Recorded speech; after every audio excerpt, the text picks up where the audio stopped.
Hi, everybody. Welcome back to Let's Make a Better World. My name is David Tear, and today's video is the second in a series about how I think we can really make America great again. And today I'm going to talk about space travel.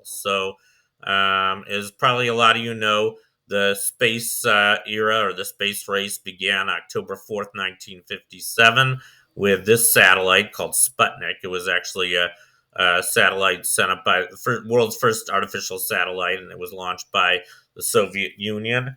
And it really caused quite a stir in the United States. It started the whole space race. We felt like it was really important to get into space first, get people into space, and eventually go to the moon, which was what. And anyway, these guys are the original first seven American astronauts. They were the seven Mercury astronauts. That was the first American space program. Was called Project Mercury, and what happened was for a couple of years from 1961 to 1963. There were, I think, six of these missions. One of the astronauts wasn't able to go up, but one astronaut went up at a time, and this little Mercury capsule is a very small capsule. A couple did just suborbital flights, but most of them orbited the Earth. And that was our first missions into space. And after that, most people don't know about this, but there was another space program right after Mercury called Project Gemini. Um, and like I said, President Kennedy in 1961 announced he made it a mission that America was going to go to the moon by the end of the decade, by the end of the 1960s. And we did. Just barely made it. But another thing we had to do before we went to the moon, we had to practice rendezvous in space. So there was another project between Mercury and Apollo. It's called Gemini. And Gemini, like the name indicates, and means twins. And there were actually two people that went up on each of those missions. And they practiced docking and rendezvous and a lot of other stuff. They also practiced spacewalk. So at that time, they needed a tether attached to the space capsule that came out of. But they actually went out of the capsule and actually exposed themselves to outer space in the spacesuits. So pretty amazing. And then, of course, in the late '60s, we had Project Apollo, and the rocket that we used to launch the astronauts to the moon was this guy was called the Saturn V, which I think is still the biggest rocket ever built. It was 360 feet tall, just an amazingly powerful rocket. It was powerful enough to get us to the moon. And you need a lot of fuel to go to the moon. Part of the problem is you're carrying all the fuel, and you have to launch the weight of the fuel. So you need a lot of fuel just to get a tiny little capsule up to the moon. But we did, and this was the first guy on the moon. I'm sure you guys have all seen this picture.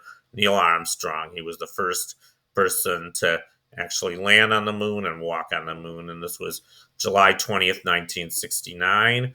And we actually had a total of six manned missions to the moon.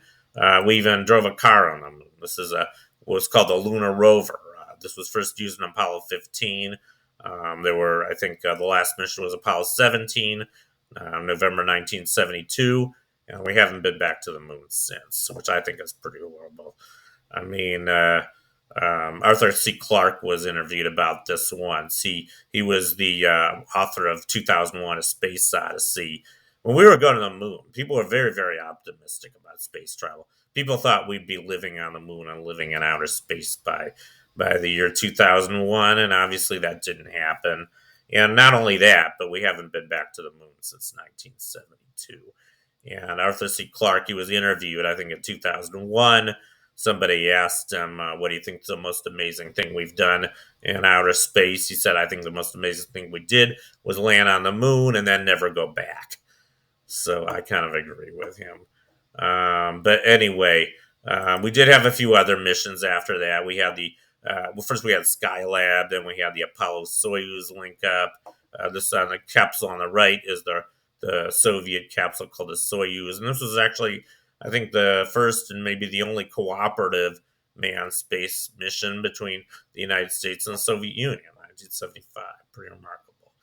And then we didn't do much for several years. But finally, 1981, we started the space shuttle program.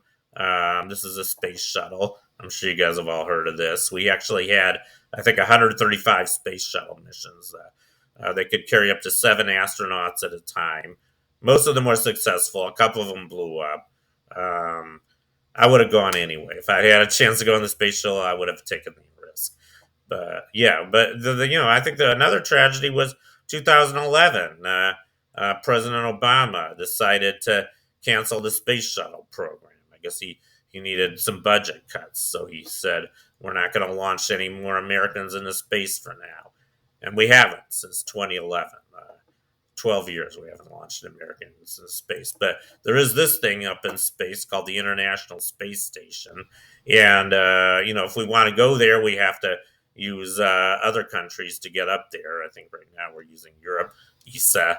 But we're not launching anybody into space ourselves anymore, which I think is very sad. I mean, except for, billionaires who are, privately funding their own missions. And I don't know. I mean, I'd like to see a lot more done in space. And there was a guy named Gerard O'Neill who was very popular in the 60s and 70s. He was an astrophysicist, and he was very optimistic. Back in the late 60s and early 70s, he thought we could build these things. He came up with a design for these. Is called O'Neill cylinders. And what his idea was to have like cities in space. And he even thought we could have these things up. He thought we could have the first one of these by 1988. Actually, that hasn't, obviously that hasn't happened. We still don't have any of these guys. But these would be like cities that could hold between 10,000 and a million people. And people would be living on them and working on them. So you have permanent settlements in space. He really thought we could do this. And obviously we haven't yet. And I just want to talk a little bit about these things because I think they're really amazing. So as you can see, they're shaped like long cylinders. The cylindrical part in the middle is what's used for farming areas. This is the cylindrical part, the interior. And so there's these 3 strips of farmland. And then between them, you've got big windows, big glass windows, and the sunlight from outside. There's mirrors on the outside of the cylinder.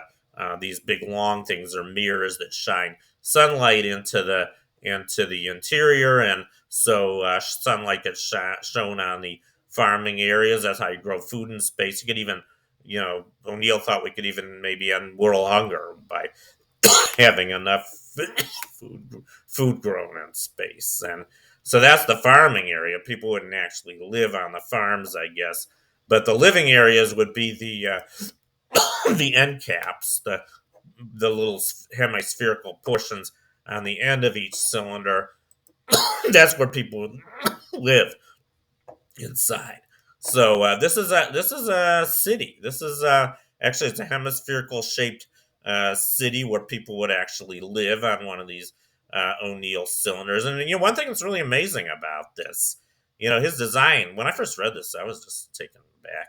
So first of all, the thing would be spinning. That's so there would be artificial gravity on these things because the O'Neill cylinders would spin about their central axis, creating centrifugal force.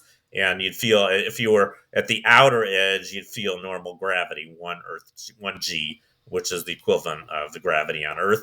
But if you move towards this central axis, and you can see the top portion of the diagram, there's a couple little cylinders on top. This cylinder in the very middle is basically the central axis. If you went up to that, you would be experiencing zero gravity, and your gravity would vary as you move towards the central axis.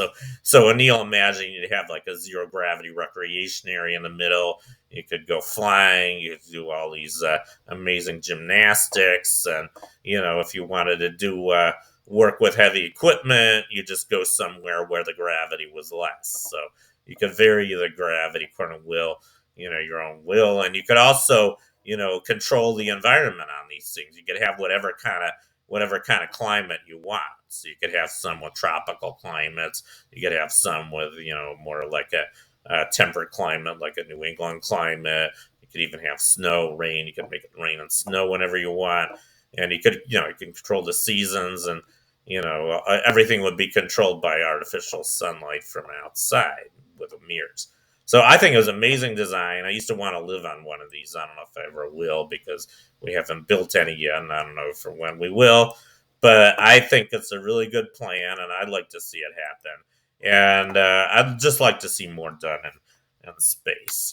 Like they say on Star Trek, space is the final frontier, and it's just an adventure. And I think we need to keep adventuring. And for me, space travel is a very important thing. So, anyway, thank you for watching, and I'll see you next time.